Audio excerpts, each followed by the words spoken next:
മുഹമ്മദ് മുസ്തഫ സല്ലല്ലാഹു അലൈഹി വസല്ലമ തങ്ങളുടെ കൂടെ 10 വർഷക്കാലം നടന്ന സ്വഹാബിയാണ് അനസ് റളിയല്ലാഹു തആല അൻഹു. പ്രവാചകനെ വല്ലാത്ത ഇഷ്ടമാണ് അനസ് തങ്ങൾക്ക്. പ്രവാചകന്റെ കൂടെ അനസ് റളിയല്ലാഹു തആല അൻഹു ഖാദിമാണ്, പ്രവാചകന്റെ ഖാദിമായിരുന്നു അനസ് റളിയല്ലാഹു തആല അൻഹു. ആ അനസ് റളിയല്ലാഹു തആല അൻഹു ഒരിക്കൽ താബിഈങ്ങളിൽപ്പെട്ട എന്റെ പ്രിയപ്പെട്ടവരെ താബിഈങ്ങളിൽപ്പെട്ട ഒരു ചെറുപ്പക്കാരനെ കണ്ടു. അവിടെ ചരിത്രത്തിൽ കാണാം റബീ ഇബ്നു ഹുസൈം റളിയല്ലാഹു തആല അൻഹു താബിഈങ്ങളിൽപ്പെട്ട ഒരു ചെറുപ്പക്കാരനാണ്.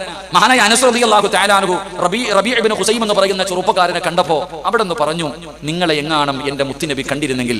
അവിടെ നിന്ന് പറയുന്നു, റബീ ഇബ്നു ഹുസൈം എന്ന് പറയുന്ന യുവത്വത്തിന്റെ നടുവിലൂടെ നടന്നുപോയ ചെറുപ്പക്കാരനായ മഹാനായ റബീ ഇബ്നു ഹുസൈം റളിയല്ലാഹു തആല അൻഹു ആ ചെറുപ്പക്കാരനോട് അല്ലാഹുവിന്റെ പ്രവാചകന്റെ കൂടെ 10 വർഷക്കാലം ജീവിച്ച അല്ലാഹുവിന്റെ പ്രവാചകന്റെ ഖാദിമായിരുന്ന അനസ് റളിയല്ലാഹു തആല അൻഹു പറയുന്നു, റബിയാ നിന്നെ എങ്ങാണം അല്ലാഹുവിന്റെ പ്രവാചകനെ കണ്ടിരുന്നെങ്കിൽ. അവിടെ നിന്ന് പറയുകയാണ്, അനസ് തങ്ങൾ പറയുന്നു,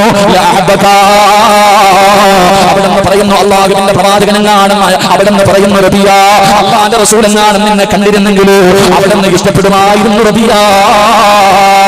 അനസുതങ്ങളതാ ചെറുപ്പക്കാരനെ നോക്കിയിട്ട് പറയുകയാണ്, നബി നിന്നെ കണ്ടിരുന്നെങ്കിൽ, അല്ലാഹുവിന്റെ റസൂൽ നിന്നെ കണ്ടിരുന്നെങ്കിൽ പ്രവാചകൻ നിന്നെ സ്നേഹിക്കുമായിരുന്നു എന്ന് റബീ ഇബ്നു ഹുസൈം എന്ന് പറയുന്ന ചെറുപ്പക്കാരനോട് അനസുതങ്ങൾ അവിടെ നിന്ന് പറഞ്ഞു കൊടുക്കുമ്പോ എന്തുകൊണ്ടാ പറഞ്ഞതെന്നറിയുമോ?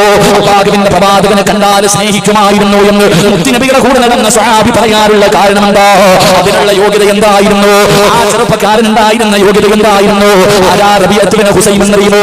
എന്റെ പ്രിയമുള്ള ചെറുപ്പക്കാരാ, അല്ലാഹുവിന്റെ പരിശുദ്ധമായ ഖുർആൻ ഉണ്ടല്ലോ, അല്ലാഹുവേ ഖബറിനെ കുറിച്ച് പറയുന്ന ആയത്ത് കേട്ടപ്പോ, മരണത്തിന് ശേഷമുള്ള ജീവിതത്തെ കുറിച്ച് പരിശുദ്ധമായ ഖുർആൻ പറയുന്ന ആയത്ത് ഓതിയപ്പോ മഹാനായ റബീ ഇബ്നു ഹുസൈം റളിയല്ലാഹു തആല അൻഹു കരഞ്ഞുകൊണ്ട് വീടിന്റെ വെളിയിലേക്ക് ഇറങ്ങുകയാണ്. പരിശുദ്ധമായ ഖുർആനിലെ ഒറ്റ ആയത്ത് കേട്ടപ്പോ, മരണത്തിന് ശേഷമുള്ള ഖബറിനെ കുറിച്ചുള്ള ജീവിതത്തെ കുറിച്ച് പറയുന്ന ആയത്ത് ഓതിയപ്പോ കരഞ്ഞുകൊണ്ട് വീടിന്റെ വെളിയിലേക്ക് ഇറങ്ങി.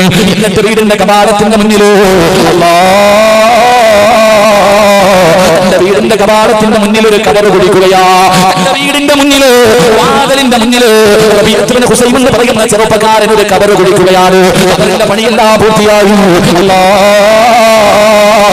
രാവിലെ വീട്ടിൽ നിന്ന് വെളിയിലേക്ക് ഇറങ്ങിയാൽ നമസ്കാരത്തിന് വേണ്ടി വെളുപ്പാങ്കാലത്ത് റബീ ഇബ്നു ഹുസൈം എഴുന്നേറ്റ് കഴിഞ്ഞവനെ എഴുന്നേറ്റ് വന്നിട്ട് വീടിന്റെ കവാടത്തിന്റെ മുന്നിൽ കുടിച്ചിട്ടിരിക്കുന്ന കബറുണ്ടല്ലോ, എന്റെ വീടിന്റെ കവാടത്തിന്റെ മുന്നിൽ കുടിച്ചിട്ടിരിക്കുന്ന കബറുണ്ടല്ലോ, ആ കബറിന്റെ അകത്തേക്ക് കിടന്ന് ഇറങ്ങുകയാണ്. ഈ യുദ്ധത്തിന്റെ നടുവിലൂടെ നടന്നുപോയ ചെറുപ്പക്കാരനുണ്ടല്ലോ, ആ കബറിന്റെ അകത്ത് ഇറങ്ങി അങ്ങോട്ട് മയ്യത്ത് കിടക്കുന്നത് പോലെ കിടക്കുകയാ.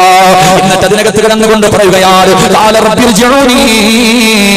അല്ലാഹുവേ പള്ളിപ്പറമ്പിലെ കബറിന്റെ അകത്ത് കിടക്കുന്ന കബറാളികളെ പറയുന്നത് പോലെ പള്ളിപ്പറമ്പിലെ കബറിന്റെ അകത്ത് കിടക്കുന്ന കബറാളികൾ അവിടെ കിടന്ന് യാചിക്കുന്നു,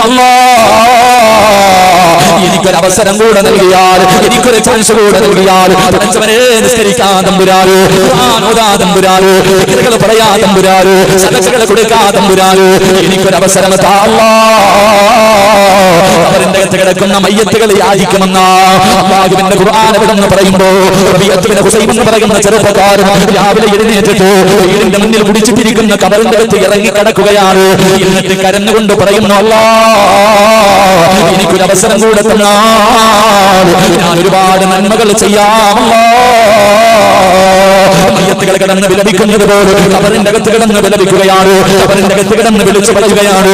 അത് കഴിഞ്ഞിട്ട് അവിടെ നിന്ന് കബറിന്റെ അകത്ത് നിന്ന് എഴുന്നേറ്റ് ദുനിയാവിലേക്ക് ഇറങ്ങിപ്പോയി ഒരുപാട് സൽക്കർമ്മങ്ങൾ ചെയ്യുകയാണ്, ഒരുപാട് ഇബാദത്തുകൾ എടുക്കുകയാണ്. അവസാനം വൈകുന്നേരം വീട്ടിലേക്ക് കടന്നു വന്നു. ആ സമയത്തും വീടിന്റെ അകത്ത് കയറുന്നതിന് മുമ്പ് റബീ ഇബ്നു ഹുസൈം എന്ന് പറയുന്ന ചെറുപ്പക്കാരൻ വീടിന്റെ മുന്നിൽ കുഴിച്ചിട്ടിരിക്കുന്ന കബറിന്റെ അകത്തേക്ക് ഇറങ്ങുകയാ. എന്നിട്ട് അതിനകത്ത് കിടന്ന് കരയുന്നു, നാഥാ ഒരവസരം കൂടെ താ അല്ലാഹ്, നന്മ ചെയ്യാൻ ഒരവസരം കൂടെ താ അല്ലാഹ്. കബറിന്റെ അകത്ത് കിടന്ന് കരയുകയാണ്. അവസാനം എഴുന്നേറ്റ് വീടിന്റെ അകത്ത് കയറി. പിന്നെ രാത്രി മുഴുവനും ഇബാദത്താണ്.